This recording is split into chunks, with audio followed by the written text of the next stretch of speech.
Camarades, salut. Aujourd'hui, c'est la case numéro 10 et on parle de sous-master pour gérer intelligemment et facilement et génialement ces instruments. On y va!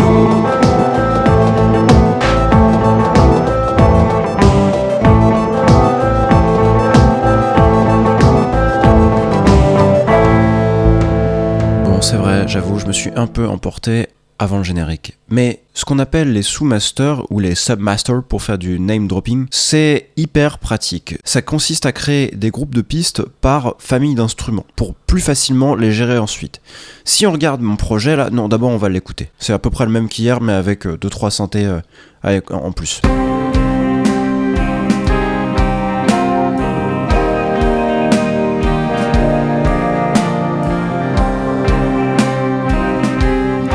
Bon, vous avez compris le principe. Si on regarde donc, je disais, mon projet, on voit qu'on a 3 grandes familles d'instruments. Les batteries, les guitares et les synthés. Dans les batteries, tout en haut là, on voit que j'ai créé une piste vierge qui va avoir pour fonction uniquement de contenir les autres pistes qui sont en dessous. Quelles sont-elles ? La grosse caisse, le kick autrement dit, la caisse claire, le snare, et puis les cymbales. Et là, vous voyez, il dit « end of folder ». Ça veut dire que le dossier se ferme. Comment ? On va commencer par là. On crée ces fameux dossiers de pistes. C'est très facile. Vous créez donc une piste vierge, vous lui donnez le nom du groupe d'instruments qu'elle va contenir. Donc là, dans mon exemple, open folder, elle s'appelle batterie. Puis vous allez faire majuscule plus entrée dessus. Donc là, par défaut, vous êtes sur track, et si vous refaites majuscule plus entrée, vous avez folder. Bon, très bien. Quand vous arrivez à folder, vous vous en occupez plus, vous allez sur la dernière piste, qui contient, là en l'occurrence, les cymbales. Et là, on a track, folder et end of folder. Génial, vous avez créé un dossier qui contient d'un coup toutes vos pistes que vous allez pouvoir ensuite, vous pouvez les replier déjà pour gagner de la place. Vous faites entrer sur votre piste dossier qui contient rien à part son nom d'instrument.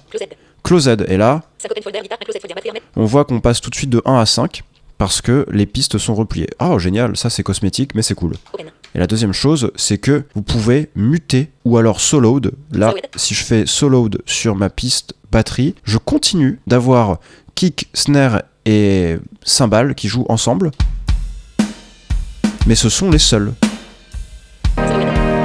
Alors que si je fais solo sur le kick, bah, j'ai que le kick quoi.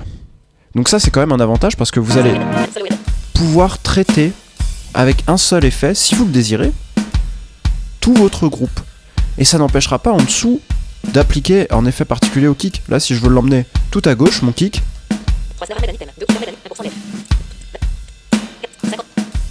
ben voilà, je peux. N'empêche que je peux aussi appliquer un effet global à la batterie. C'est moche, mais vous voyez l'idée. Et d'un coup, vous pouvez très vite travailler sur le son.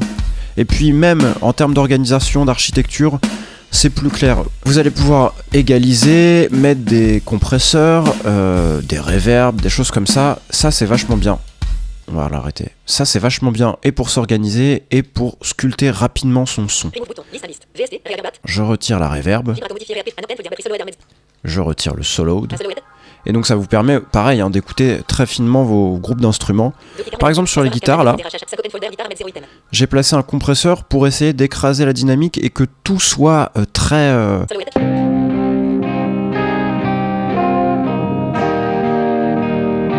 Vous voyez, il n'y a rien qui dépasse. C'est très compact comme son. Bah ça, c'est le compresseur qui le permet, parce qu'il est au taquet. J'ai compressé certaines guitares sur les pistes même, sur les pistes en insert, mais là, cette piste auxiliaire, elle permet d'avoir quelque chose de très homogène. Et vous voyez, ça n'empêche pas qu'il y a une guitare à droite, une guitare à gauche, une guitare au milieu, une guitare très large pour soutenir l'intégralité des guitares.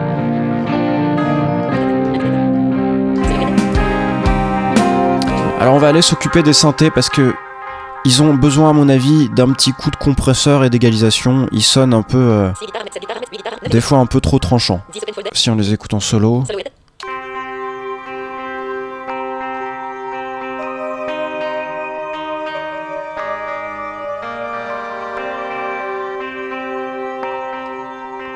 Ouais.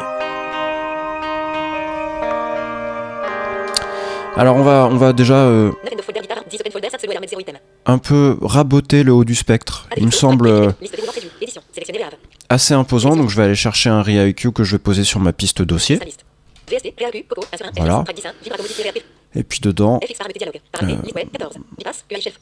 tout simplement on va aller chercher le high shelf, il est à quoi? 5000?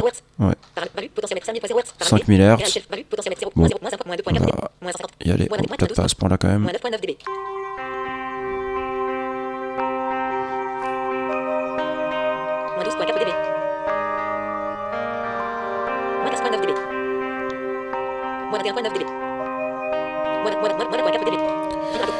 Et puis, on va mettre un petit compresseur.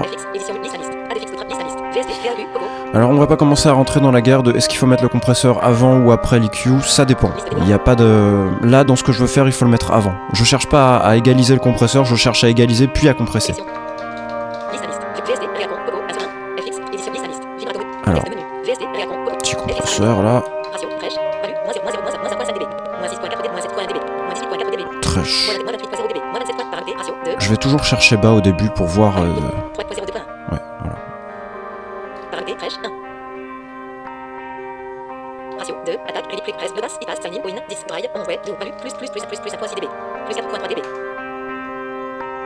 Voilà, vous voyez là on a quelque chose de plus homogène et qui va mieux se mélanger parce que c'est plus stable en termes de dynamique.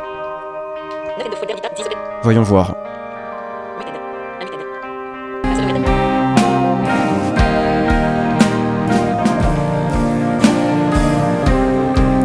Alors effectivement ça a perdu du volume.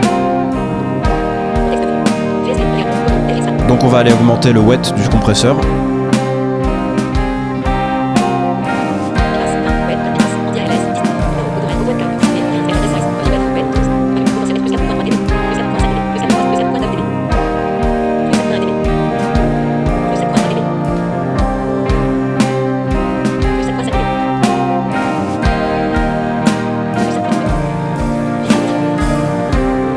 Voilà. Et là si je le mute, là on dirait pas hein, qu'il est là, mais si je le mute vous allez voir qu'on perd quelque chose quand même.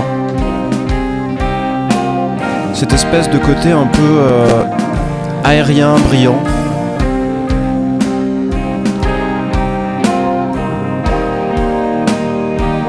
Alors le plus beau, je vous l'ai gardé, c'est que des pistes dossiers peuvent contenir d'autres pistes dossiers. Donc je peux créer un sous-master de sous-master. Alors je vais l'appeler submaster. Hop. Et donc là, je vais faire folder, majuscule plus entrée. Voilà. Et puis je vais aller sur la dernière.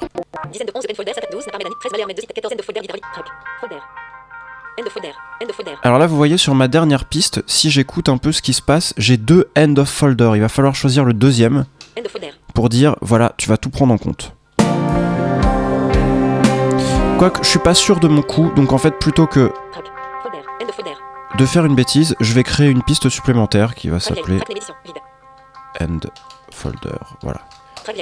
Parce que je suis pas sûr qu'en fait la fin de mon dossier synthé ne soit pas affectée si je fais ça.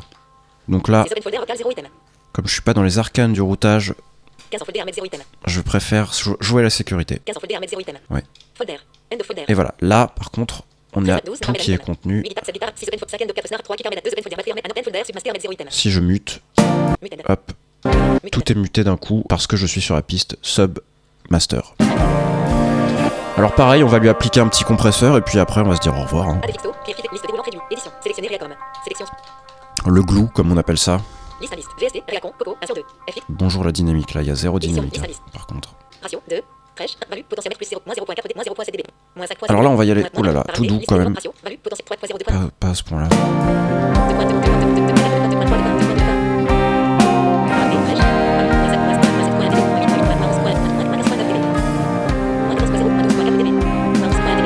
Ça c'est ma stratégie pour le compresseur. Bon là je fais une petite aparté mais au début je descends trop pour me rendre compte de l'effet. Donc là ça pompe trop. Donc je remonte un peu.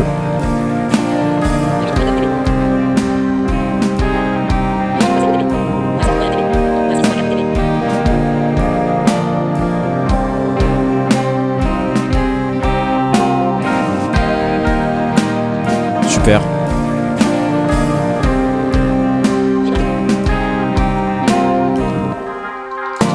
Voilà, j'espère que vous aurez été convaincus par l'utilisation des pistes dossiers qui permettent et de s'organiser et de travailler le son par groupe. C'est vraiment un truc, quand on commence à avoir beaucoup de pistes, qui offre un intérêt vraiment important, et c'est un outil appréciable. Merci pour votre temps, votre écoute. N'hésitez pas à me laisser des commentaires. N'oubliez pas de vous abonner, de me suivre sur Twitter @toutauclavier, etc. Vous connaissez la suite, et à demain. Ciao.